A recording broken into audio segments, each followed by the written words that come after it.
Innal hamdalillah nahmaduhu wa nasta'inuhu wa nastaghfiruh wa na'udzu billahi min syururi anfusina wa min sayyiati a'malina may yahdihillahu fahuwal muhtad wa may yudlil falan tajida lahu waliyyan mursyida. Assalatu wassalamu ala nabiyyina Muhammadin wa ala alihi wa ashabihi ajma'in. Allahumma inna na'udzubika min ilmin la yanfa' wa min qalbin la yakhsha wa min nafsin la tashba' wa min da'watin la yustajabu laha. Amin ya rabbal alamin.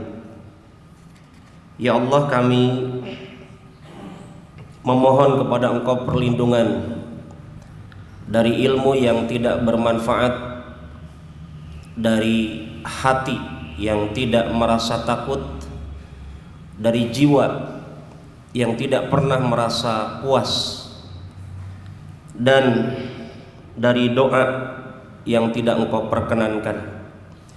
Para hadirin, marilah kita kembali bersyukur kepada Allah Subhanahu wa taala atas nikmat kesehatan dan waktu luang yang Allah berikan kepada kita hingga dapat menjalankan kajian di kesempatan kali ini, semuanya atas ma'unah taufik dari Allah Subhanahu wa taala. Dan biidznillah taala, judul yang akan kita angkat berkaitan dengan akhlak Islam di malam ini masih berkenaan dengan pembahasan pekan kemarin. Penulis banyak sekali mengangkat judul berkaitan dengan sedekah, dan di malam ini kita akan mengangkat judul yang masih berkaitan dengan hal ini, yaitu at-taqarrub ilallahi ta'ala bil mal, mendekatkan diri kepada Allah yang maha tinggi dengan harta kita. Dan ini adalah motivasi kepada kita semuanya, dengan apa yang Allah berikan dari harta yang kita miliki saat ini, jangan sampai ada yang terlupa dari niatan ibadah saat memiliki sebuah harta, termasuk handphone yang kita miliki, bagian daripada harta yang sangat efektif untuk kita jadikan sarana mendekatkan diri kita kepada Allah Subhanahu wa ta'ala. Penulis mengawali judul ini dengan mengingatkan kita tentang harta dan hati kita kepada harta. Kata penulis, annal insan jubila ala hubbil mal. Manusia, siapapun dia, fitrahnya memang ditanamkan dalam hatinya kecintaan kepada harta. Itu sudah fitrah. Ya, siapapun dia, kalau diberikan harta pasti suka. Bahkan beliau mengingatkan kepada kita dalam pembahasan ini, mencintai harta laisa maksiyah. Mencintai harta bukan bentuk kemaksiatan. Jangan kira katanya, Ustaz, ana sudah kajian tauhid maka saya tidak suka harta. Bohong. Ya. Maka mencintai harta itu bentuk bukan kemaksiatan, wala makruh, dan bukan perkara yang dibenci. Cuma penulis mengingatkan, selama ini penting nih nasihatnya, mengambilnya dengan cara halal, mencarinya dengan cara yang halal. Sudah dapat harta yang halal, gaji yang halal, rezeki yang halal, maka jangan sampai berhenti di situ. Infakkan kepada tempat-tempat yang dihalalkan. Saat memiliki harta, Ittaqillaha fil mal. Bertakwalah kepada Allah dalam harta yang kita miliki. Dan alangkah indahnya ungkapan Abu Bakar As-Siddiq yang sangat terkenal saat memiliki harta yang sangat banyak. Beliau berdoa kepada Allah Subhanahu wa taala, dan doanya bukan doa kaleng-kaleng. Doa yang dibuktikan dalam kehidupannya sampai beliau meninggal. Allahumma ja'al hadhil amwal fi aidina wa la taj'alha fi qulubina. Ya Allah, jadikan harta yang Engkau amanahkan kepada saya ini hanya sebatas di tangan saja. Jangan sampai mengganggu hati saya. Itu doa yang dibuktikan oleh sahabat Abu Bakar As-Siddiq radhiyallahu anhu ardah. Maka para jamaah, ketika harta menjadi sarana mendekatkan diri kepada Allah, berarti ada kebaikan. Bahkan Allah Subhanahu wa taala menjuluki harta itu sebagai kalimat al-khair, kebaikan.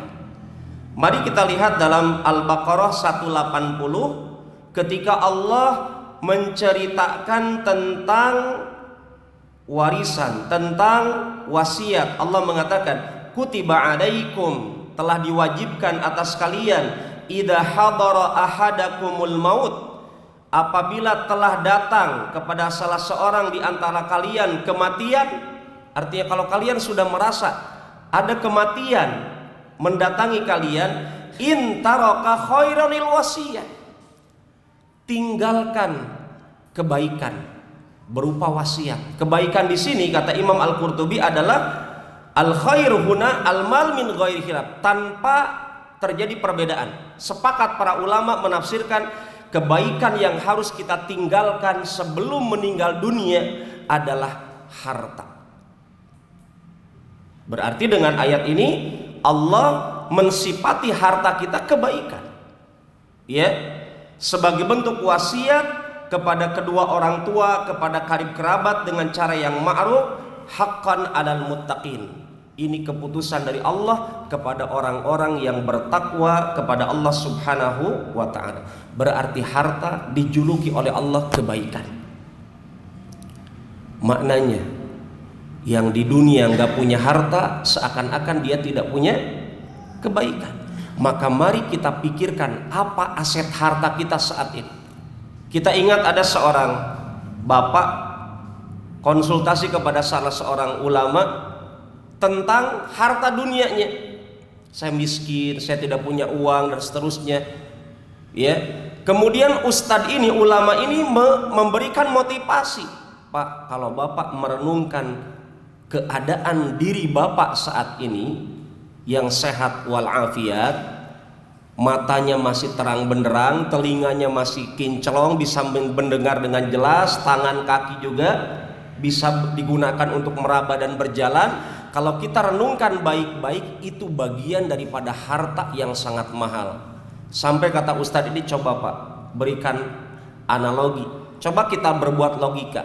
Kalau bapak dikasih uang banyak miliaran, tapi bapak diambil matanya, diambil telinganya, diambil kakinya, diambil tangannya, apa manfaatnya aset dunia kalau bapak tidak memiliki fisik yang sempurna? Ini kita dapatkan banyak di antara kita. Saat BBM lagi naik saat ini, seakan-akan tidak punya harta, karena memang kebiasaan kita naik mobil, ya.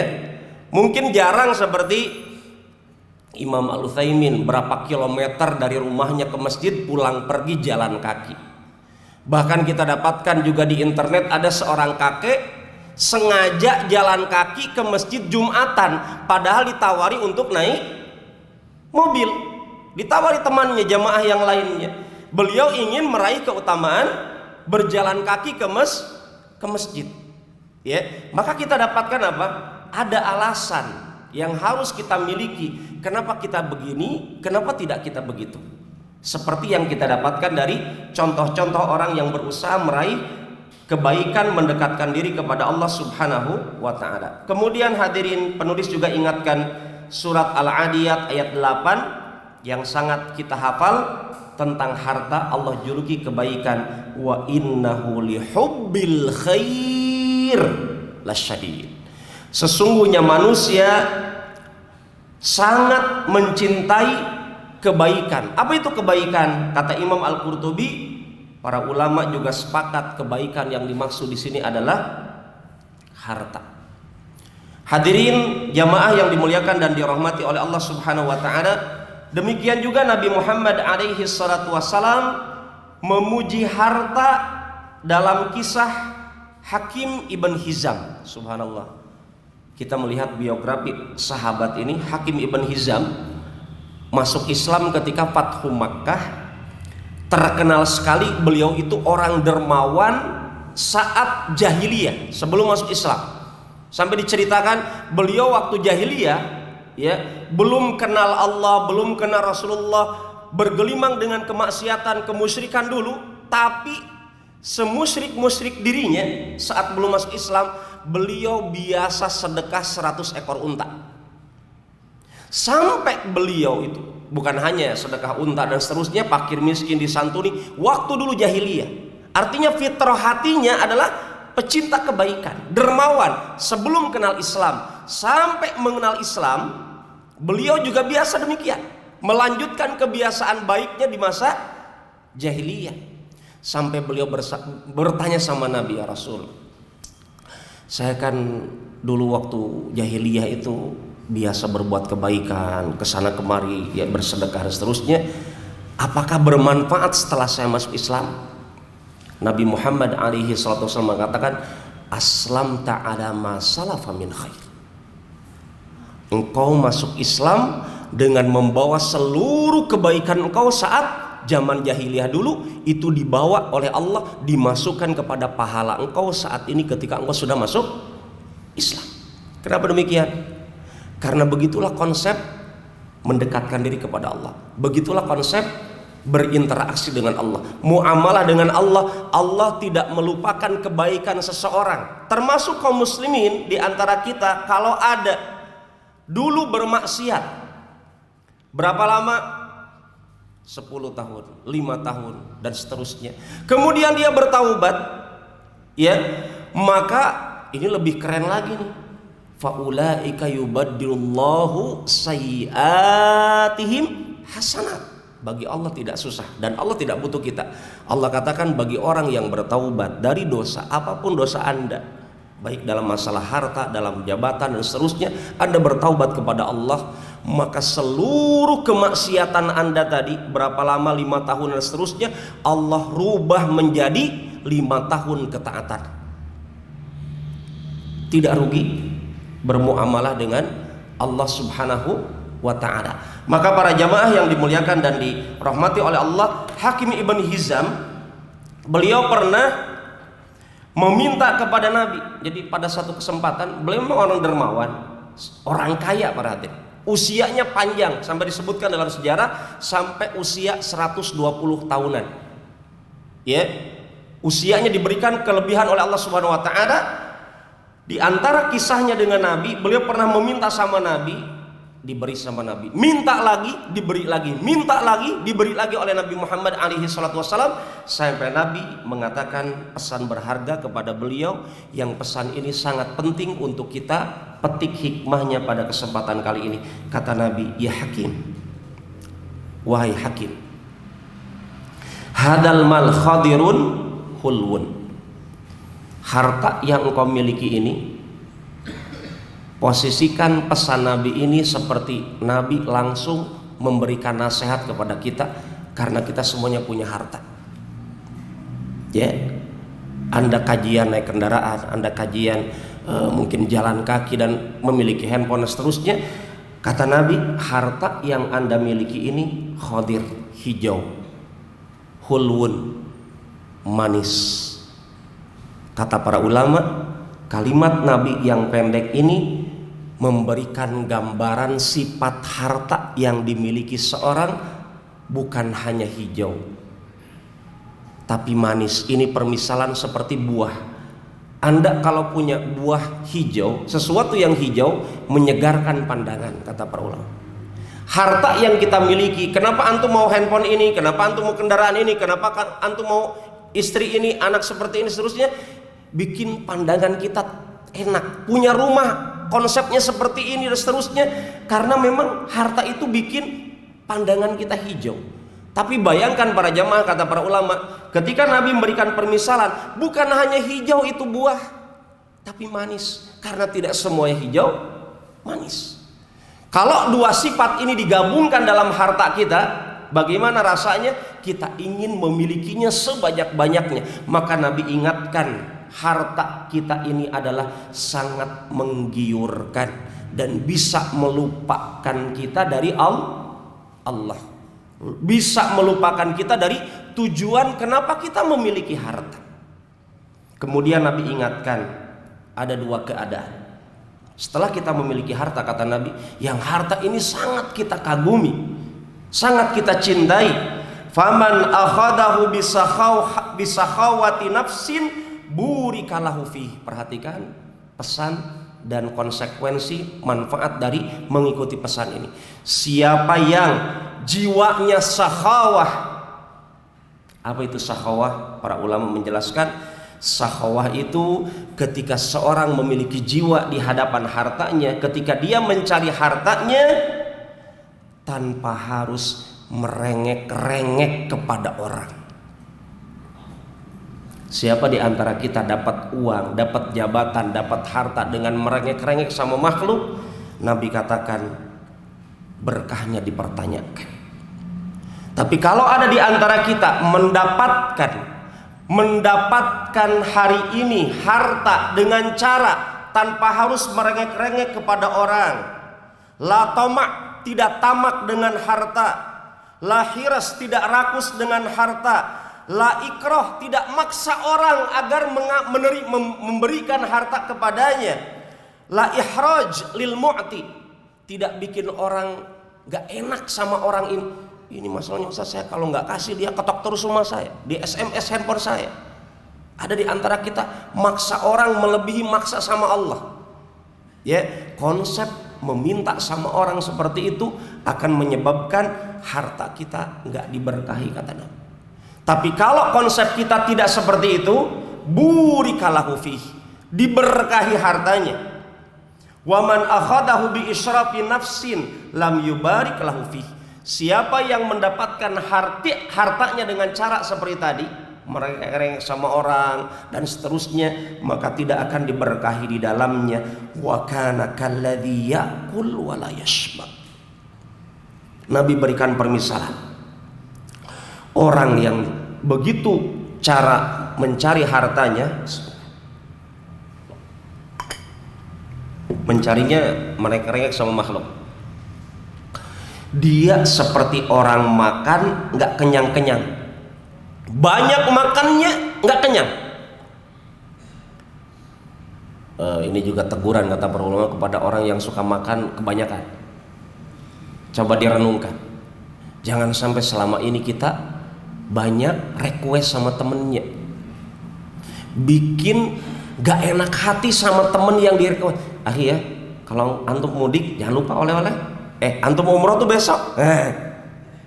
Hadirin, ada di antara kita nggak merasa ada apa gitu dengan kalimat tersebut.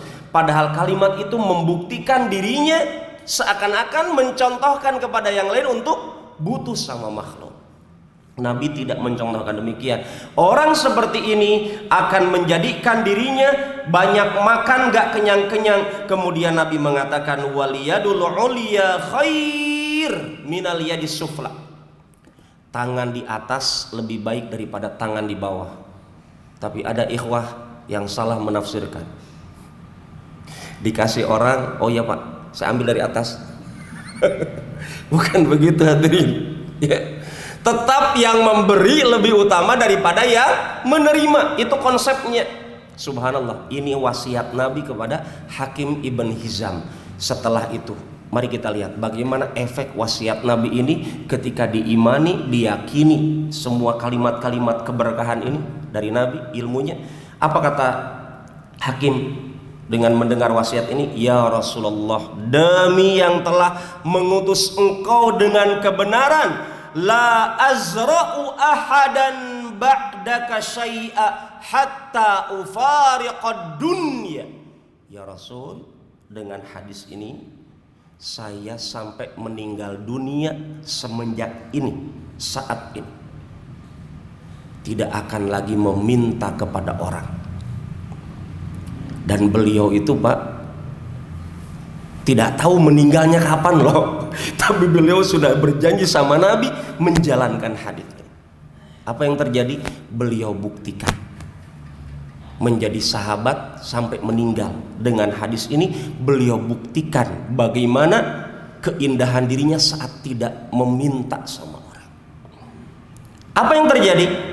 Di saat Nabi Muhammad alaihi salatu wassalam meninggal dunia, muncullah Abu Bakar As-Siddiq radhiyallahu anhu wa ardhah. Saat itu telah terjadi peperangan. Orang-orang kafir ada yang lari tunggang langgang tanpa berperang. Akhirnya muncul harta perang yang namanya al-fai, bukan ghanimah. Harta yang diraih dari orang kafir tanpa berperang namanya al-fai. Hakim Ibn Hizam sebenarnya menurut ijtihadnya Abu Bakar As-Siddiq, beliau berhak mendapatkan al-fai ini. Tapi subhanallah, di masa Abu Bakar As-Siddiq menjadi khalifah, terjadi peperangan, maka Hakim Ibn Hizam tidak pernah mengambil harta tersebut, padahal itu ada bagian untuk dirinya. Kemudian dilanjutkan di masa Umar Ibn Khattab radhiyallahu an, beliau juga tidak mau mengambilnya. Kenapa? Ingin menjalankan keberkahan hadis ini, padahal itu haknya. Beliau tanazul, mengalah untuk meraih keutamaan berkahnya hadis ini. Bahkan kita dapatkan Umar Ibn Khattab dengan membawa nama Allah Subhanahu wa taala, "Wahai Hakim, ini hakmu." Kemudian Hakim khawatir orang suudzon kepada Umar, jangan-jangan Umar memang menyembunyikan haknya Hakim. Sampai Hakim Ibn Hizam mengumumkan asyhadan nas, kata para ulama sejarah, mengabarkan kepada orang-orang di zaman Umar, saya sebenarnya berhak dengan harta itu, tapi saya ingin menjalankan hadis ini, maka saya tidak mau mengambilnya. Maka Umar sudah mengatakan, ya sudah, kalau engkau memang tidak mau mengambilnya. Sampai di masa Utsman, sampai di masa Ali bin Abi Thalib, sampai 10 tahun di masa Muawiyah Ibn Abi Sufyan, baru beliau meninggal dunia dalam kondisi tidak pernah minta sama orang. Kalau konsep tidak meminta sama makhluk ini dibiasakan oleh kita para jamaah, dipastikan konsep tauhidnya kita jalankan. Karena yang sama kami ketahui, orang itu kalau tidak butuh Allah, biasanya apa? Butuh makhluk. Tapi kalau orang betul-betul butuh Allah, biasanya enggak butuh makhluk. Ini konsep agama yang kita dapatkan dari Nabi Muhammad alaihi assalatu wassalam. Para hadirin jamaah yang dimuliakan dan dirahmati oleh Allah Subhanahu wa taala. Kemudian karena waktu kita terbatas, ada satu hadis yang diberitakan oleh Nabi Muhammad alaihi assalatu wassalam, dan semoga ini memotivasi kita semuanya. Ya. Hadis yang sering diperdengarkan para ustadz tentang 4 kelompok manusia di dunia. Tapi Nabi awali, ada 3 kelompok yang aku bersumpah tentang 3 kelompok ini, dan aku akan menceritakan kepada kalian, kata Nabi, tolong dijaga 3 perkara ini. Aku bersumpah dengan 3 perkara ini, aku akan ceritakan kepada kalian, tolong jaga 3 perkara ini. Pertama, ma naqasa malu abdin min shadaqah. Tidak pernah ada ceritanya harta Anda berkurang ketika harta Anda dititipkan kepada Allah.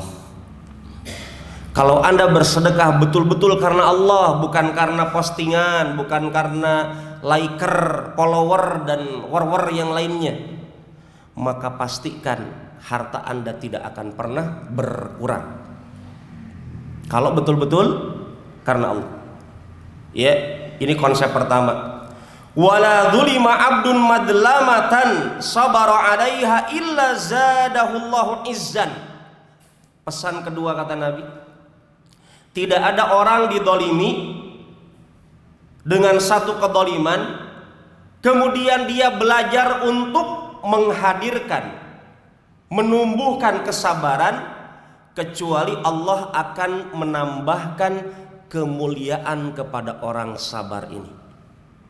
Berarti pesan kedua, belajar sabar.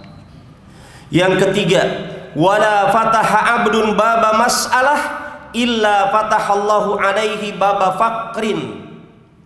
Tidak ada orang yang biasa minta-minta sama orang, dikit-dikit tenang. Ada teman saya, dikit-dikit tenang. Siapa di antara kita, kata Nabi, biasa membuka pintu minta-minta, dipastikan Allah juga akan membukakan pintu kefakiran pada dirinya. Subhanallah. Ini pesan Nabi. Kemudian Nabi mengatakan, aku juga akan ceritakan dengan perkara yang harus kalian jaga. Dunia ini diberikan untuk 4 kelompok. Semua kita sudah sering dengar hadis ini. Pertama, seorang hamba, dan kita berharap kelompok pertama kita bisa meraihnya. Seorang hamba diberikan rezeki oleh Allah. Apa rezekinya? Bukan hanya harta. Punya harta dunia dan punya ilmu agama. Kalau ada di antara kita saat ini bukan alumni pesantren, tapi subhanallah dia punya harta dunia, dia juga punya ilmu agama. Apa yang terjadi? Pesan Nabi dengan kelompok pertama ini, orang yang punya harta dunia dibalut dengan ilmu agama, dia akan ditanamkan dalam hatinya ketakwaan kepada Allah melihat hartanya, karena dia punya ilmu. Ya, kemudian dengan hartanya itu dia manfaatkan untuk menyambung tali silaturahim. Dalam kalimat ini kami ingatkan diri kami dan para jamaah, janganlah Anda hanya sebatas dermawan kepada teman kajian tapi lupa sama sepupu, sama paman, sama bibi. Banyak di antara kita mungkin ada yang baik sama temannya, apalagi kalau bulan baru awal gajian, traktir teman-temannya. Giliran bibinya tidak dia tolong, pamannya tidak dia bantu, keponakannya, kakaknya, bahkan ibunya. Kita semuanya diingatkan dengan hadis ini. Kelompok pertama seperti itu, dia manfaatkan hartanya dengan bertakwa kepada Allah, menyambung tali silaturahim. Dia tahu tentang hak Allah dengan hartanya. Maka ini afdalul manazil, kedudukan tertinggi. Punya harta dunia, punya harta akhirat. Yang kedua, ada orang diberikan rezeki oleh Allah ilmu. Dia punya ilmu pengetahuan tentang agama, tapi tidak diberikan rezeki harta. Miskin dunianya, kaya agamanya. Di bawah kelompok pertama. Kemudian kata Nabi, orang tersebut walaupun miskin dunianya tapi punya kekayaan agamanya, shadiqun niyah, dia perkaya niatnya. Ini penting kepada kita yang miskin dunia. Jangan juga miskin agama, sudah miskin dunia, miskin agama bahaya. Kelompok kedua ini kaya agamanya, miskin dunianya. Apa yang terjadi? Dia tidak stres lihat orang kaya. Oh, sesak dada saya. Kenapa? Kendaraan saya baru roda 2, dia sudah nggak ada rodanya. Ya, kenapa? Sudah bukan pakai roda lagi, pakai rel kereta api misalkan, ataupun kapal dan seterusnya. Jangan sesak dada ketika kita dapatkan orang kaya bergelimpangan di sekitar kita. Kita paling miskin dunianya. Kata Nabi, kelompok kedua ini apa? Dia perbaiki niatnya. Dia kayakan niatnya. Dia berkata kepada Allah, ya Allah, seandainya saya diberikan kesempatan memiliki harta orang kaya tadi yang pertama, saya ya Allah benar-benar akan mengerjakan amalan yang diamalkan kelompok pertama. Maka kata Nabi, dengan sebatas niatnya ini dia mendapatkan ajruhuma sawa, pahalanya di sisi Allah seperti pahala kelompok pertama. Maka kalau kita jadi orang miskin dunianya tapi kaya agamanya, kita lihat orang kaya bertebaran di sekitar kita, oh tenang, hadirkan niat, begitu terus. Ya memang kalau takdirnya kita miskin sekarang ya begitu. Nikmati kemiskinan kita dengan ibadah, pakai ilmu. Ada orang kaya haji, mau di apa? Kita hanya bawakan kopernya Pak, semoga selama sampai tujuan, ibadahnya khusyuk dan seterusnya, ya sambil menghadirkan niat. Ini kelompok kedua. Tidak gundah gulana, stres kemudian malah putus asa, protes sama Allah. Sebagaimana ada yang lagi viral saat ini, ada ustadz yang diustadkan di Jakarta. Dia bilang boleh mengatakan menyesal kepada Allah, ya, boleh protes kepada Allah. Ya Allah, kenapa engkau kasih saya anak banyak? Sudah tahu engkau itu jadikan saya orang miskin, kenapa engkau kasihkan saya anak banyak? Kalimatnya diucapkan seorang yang diustadkan. Gak pantas. Kok bisa? Gak mungkin seorang ustadz yang paham agama seperti itu kalimatnya. Maka para jamaah, kelompok kedua ini walaupun miskin dunianya, kaya agamanya, pahalanya tercatat sama. Nikmati hidup. Yang ketiga, ada seorang hamba, ini ngeri nih, lebih ngeri lagi nanti yang terakhir ya. Ada seorang hamba diberikan rejeki harta dunia oleh Allah, tapi tidak diberikan rejeki agama. Ilmu agama dia nggak punya. Yakhbitu fi malihi bighairi ilmin. Dia hancurkan hartanya tanpa landasan ilmu. Mungkin traktir maksiat di sini, buka maksiat di sana dan seterusnya dengan hartanya, dan dia tidak bertakwa kepada Allah, tidak menyambung tali silaturahim, dia tidak tahu hak Allah dengan hartanya, maka ini adalah orang yang memiliki kedudukan terburuk di hadapan Allah. Sudah kaya dunianya, kaya maksiatnya, naudzubillah. Yang keempat, lebih mengenaskan. Orang ini tidak diberikan harta dunia, miskin dunianya, nelangsa, menyedihkan, miskin betul, tidak punya juga ilmu agama. Tapi dia melirik kelompok ketiga. Dia mengatakan, ya Allah, kalau engkau berikan aku kesempatan jadi orang kaya, saya akan bermaksiat copy paste seperti kelompok ketiga. Baru niat saja Pak, tapi dia ucapkan, ya. Walau kalau hanya keinginan saja kemudian tidak diucapkan, mungkin tidak dicatat dosa, tapi dia ucapkan. Jadinya niat yang diamalkan dengan azam, dengan tekad. Maka orang seperti ini, kata Allah, dosa orang tersebut dengan ucapannya seperti dosa para pelaku maksiat tadi kelompok ketiga. Padahal dia nggak bermaksiat loh Pak, cuma bilang saja kasihan, sudah miskin, dosanya sama orang kaya yang ahli maksiat. Para hadirin jamaah yang dimuliakan dan dirahmati oleh Allah Subhanahu wa taala, maka di sini penulis ingin mengingatkan kepada kita, menjadi orang kaya kadang disyariatkan. Maka para ulama mengatakan kadal faqru adiyakuna kufra. Seringkali pendorong kemurtadan, kekafiran gara-gara orang Islam itu miskin. Maka kalau kita ditakdirkan mampu jadi orang kaya dengan cara bersyukur, dengan cara halal, kenapa tidak? Ambil bagian jadi orang kaya. Kemudian Nabi mengatakan, ni'mal malu salih lil mar'is salih. Sebaik-baik harta yang baik ketika dimiliki oleh orang yang soleh yang baik. Ya. Kemudian tidak semua orang yang memiliki harta itu tercela, tetapi juga tidak semua orang yang memiliki harta juga terpuji. Di sini penulis mengingatkan kepada kita kisahnya Qarun. Sebagaimana kita ketahui bersama bagaimana Qarun. Ternyata Qarun disebutkan oleh para ulama tafsir ibnu ammi Musa alaihissalam, anak dari pamannya Nabi Musa alaihi salam. Kemudian Anda tidak ungkapkan kisahnya Qarun yang sudah familiar terkenal dengan harta Qarun. Kita ambil satu kisah yang lain. Di zaman Bani Israel ada seorang ulama yang Allah sebutkan dalam Al-Quran, fa'atba'ahu syaitan. Setelah dia meninggalkan ilmu agama, setan jadi pengikutnya. Bayangkan Pak, bukan dia ngikuti setan kata Allah, bukan fatabi'a syaitan kata Allah, tapi Allah memberikan kalimat fa'atba'ahu syaitan. Siapa dia? Di zaman Nabi Musa alaihissalam ada seorang ulama namanya Bal'am ibn Ba'ura. Bal'am ibn Ba'ura diceritakan di dalam Al-Quran, dalam surat Al-A'raf 175-177. Orang ini dulunya ditugaskan oleh Nabi Musa, seorang alim, ahli agama, ditugaskan untuk berdakwah ke negeri Madian, yang di sana para penyembah berhala. Sampai di sana dia tergoda dengan penawaran raja yang kafir di sana.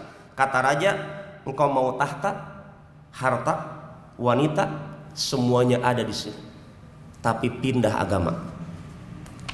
Para jamaah, ulama juga ternyata kalau lihat harta ngiler. Ini Bal'am, ya, padahal dia diamanahkan, diutus oleh Nabi Musa alaihissalam. Apa yang terjadi? Dia langsung membuka logika di pikirannya. Musa atau harta? Allah atau setan? Dunia atau akhirat? Akhirnya dia tergoda karena bergelimangnya harta yang ditawarkan kepada dirinya. Akhirnya dia lebih memilih harta dengan setan, dengan dunianya. Maka Allah ceritakan di dalam Al-Quran permisalan seekor anjing. Kalau Anda kasih makanan anjing tersebut, dia julurkan lidahnya.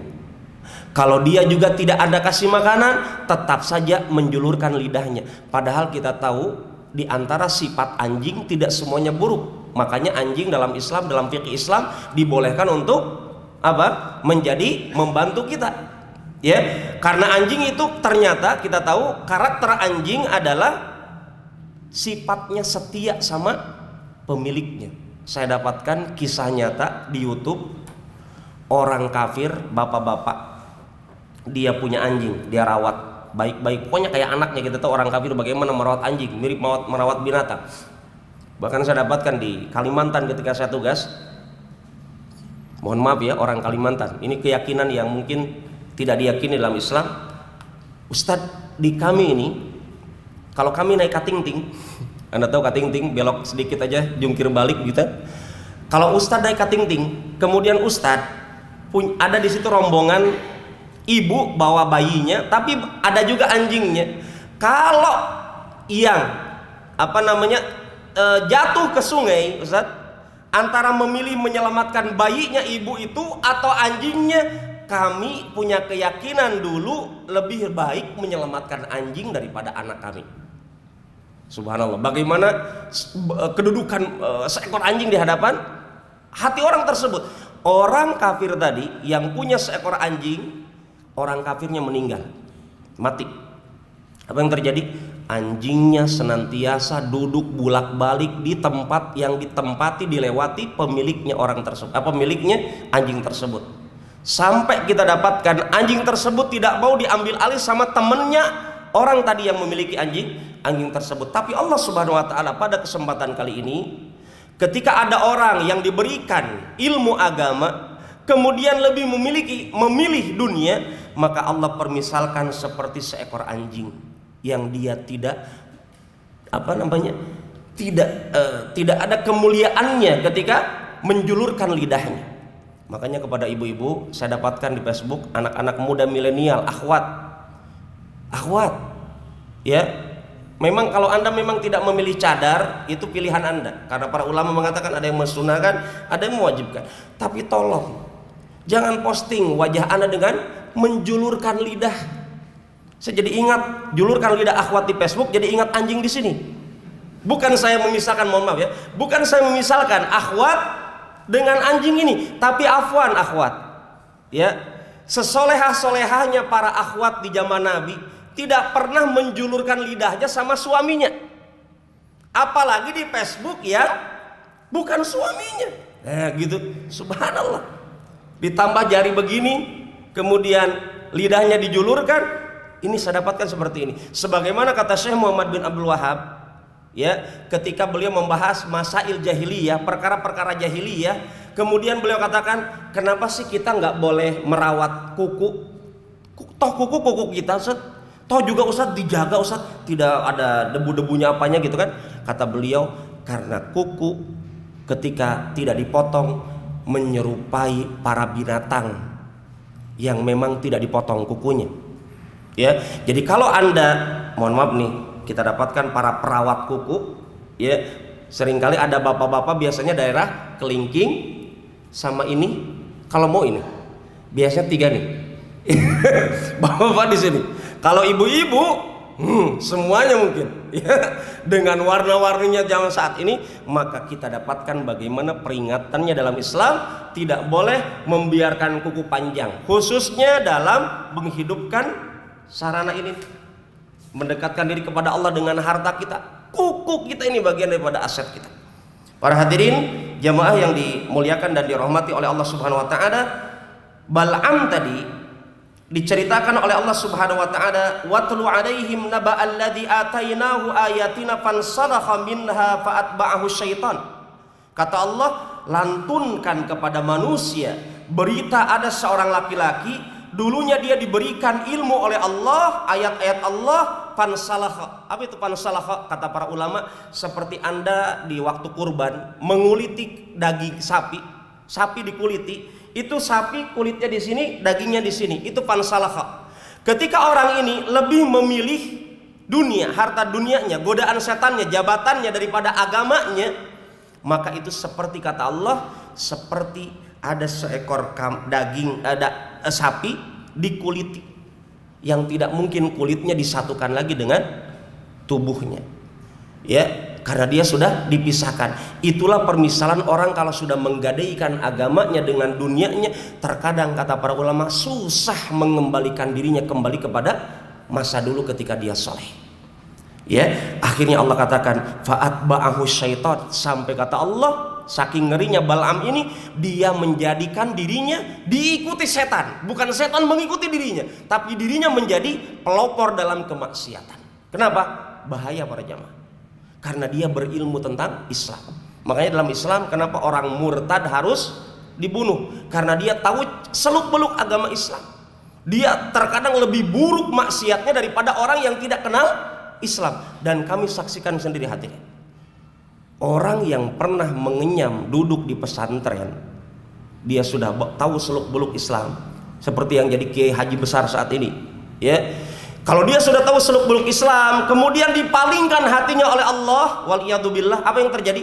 Seringkali keburukannya lebih besar daripada orang yang tidak kenal agama. Ya, demikian apa yang dapat kami kaji, yang kita kaji saat ini. Semoga ada manfaatnya. Wallahu ta'ala alam. Baik, Bapak Ibu Jazakallah khair. Kita ucapkan kepada Ustaz yang telah memberikan pemaparan materi. Dan untuk selanjutnya kita melakukan diskusi tanya jawab. Terlebih dahulu kami persilakan dari jamaah yang sekiranya ada pertanyaan terkait materi ataupun bahasan Islam lainnya, bisa pertanyaan.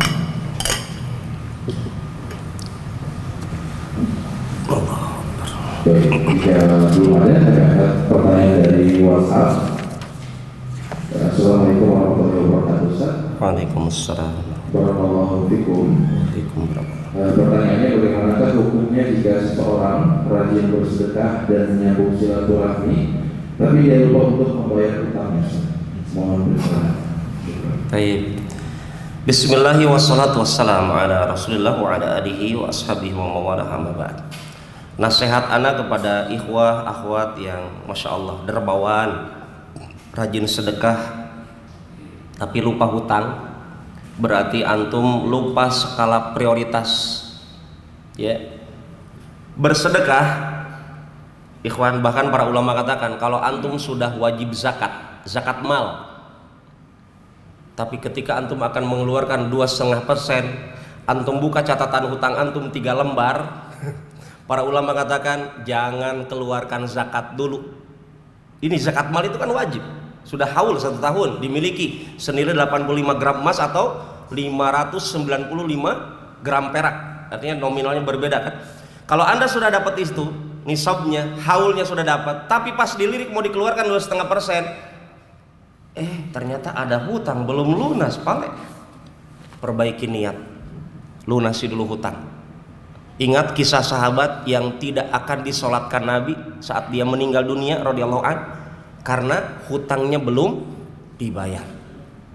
Baru ada sahabat mengatakan, ya Rasul, anak kafilun bihi, hutangnya saya tanggung. Maka baru Nabi mau mensolatkan sahabat tersebut.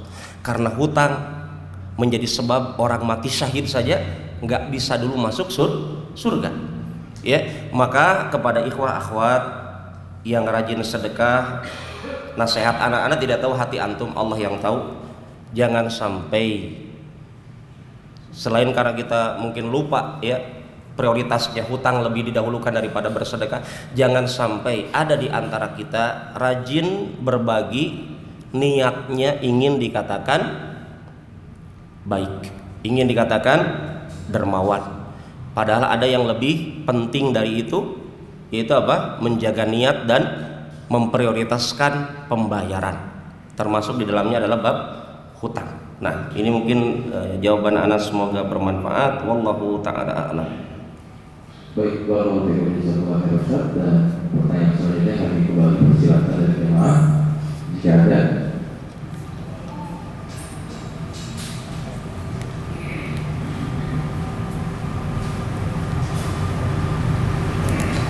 Assalamualaikum Ustaz. Waalaikumsalam warahmatullahi wabarakatuh. Saya mohon jawabannya yang tegas Ustaz. Halalkah harta yang diperoleh dari pegawai bank? Terima kasih Ustaz. Baik. Bismillahirrahmanirrahim, wassalatu wassalamu ala Rasulillah wa ala alihi wa ashabihi wa mawalah, amma ba'd. Para hadirin yang dimuliakan dan dirahmati oleh Allah Subhanahu wa taala, hukum halal haram bagus juga ini ditanyakan, dan semoga Ustadz Aminur Bais bisa memberikan jawaban yang lebih memuaskan di pekan ini insyaallah kepada penanya khususnya dan kepada para jamaah. Jangan sia-siakan kesempatan beliau datang ke kota Kendari. Bahkan saya sangat memesankan kepada Bapak yang bertanya, kepada jamaah yang akan mengikuti kajiannya insyaallah, untuk lebih dulu membaca, mendengarkan ceramah-ceramah beliau. Buku-bukunya sangat banyak berkaitan dengan ekonomi syariah, ya, seperti Ustadz Erwandi, ya. Jadi berkaitan dengan halalkah harta dari pegawai bank, yang kami ketahui dan bisa nanti diperdalam kepada Ustadz Aminur Bais hafizahullah, tidak dihalalkan, khususnya bank konvensional. Karena apa Ustaz? Karena bank bergelut dalam praktek riba, dan riba itu tidak ada yang halal, ya, semuanya haram. Walaupun saya pernah dapatkan di Jakarta ada seorang ustadz membuat seminar besar di hotel mengatakan riba ada aja yang halal. Itu ustadz-ustadz yang terlalu ekstrim mengatakan riba semuanya haram. Kita katakan ini ustadz kayaknya kurang kajian, ya, kasihan orang yang mengikutinya. Semua riba itu haram, ya. Dan di bank dikatakan haram kenapa? Mau yang jadi satpamnya, penulisnya, sampai Nabi mendetailkan berapa rentetan orang-orang yang dikatakan pelaku riba itu, semuanya yang berkontribusi ke dalamnya, maka dia mendapatkan dosa riba, kecuali dalam hal-hal tertentu yang mungkin ana sarankan antum membaca bukunya Ustadz Erwandi dengan Ustadz Aminur Bais tentang hal ini, ya. Ada hal-hal konsep yang tidak diharamkan dalam bermuamalah dengan bank konvensional. Tetapi intinya kepada yang bertanya, kalau Anda pegawai bank atau seorang bekerja di bank, ittaqillah, ya, bertakwalah kepada Allah, karena satu-satunya ayat yang Allah umumkan genderang peperangan kepada orang yaitu ayat tentang riba, ya. Nah, orang yang berperang dengan Allah tidak ada ceritanya menang. Maka kami dapatkan ada seorang pimpinan bank di Kendari yang bercerita kepada anak, Ustadz, pendapatan anak dulu sekian belas miliar per bulan, 19 belasan juta beliau katakan per bulan. Tapi saya Ustadz, semenjak saya bekerja di bank, beliau cerita di Masjid An-Nur, saya muncul gundah gulana, kok enggak nyaman, padahal jabatan saya sudah nyaman, gaji saya sudah besar, tapi kenapa Allah berikan ketidaknyamanan? Sampai beliau bertanya kepada seorang ustadz, kemudian beliau mendapatkan jawaban, antum karena bekerja di bank pantas gak nyaman, karena antum lagi berperang sama Allah, dan Allah pembulak balik hati antum. hati antum nggak tenang karena Allah yang membolak-balikannya. Akhirnya orang ini katakan, demi Allah Ustadz, semenjak Ustadz itu memberikan jawaban itu, saya berhenti. Kemudian saya bilang, antum bekerja sekarang apa? Ojol. Bayangkan Pak, puluhan juta per bulan berganti jadi ojol. Ojol berapa sekarang pendapatannya? Nggak ada tripnya, nggak ada bonusnya. Akhirnya beliau katakan, jadi bagaimana sekarang?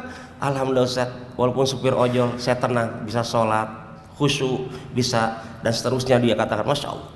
Ini satu kisah yang Masya Allah mendapatkan manfaat dari beliau, bahwa rezeki bukan diatur oleh pimpinan perusahaan.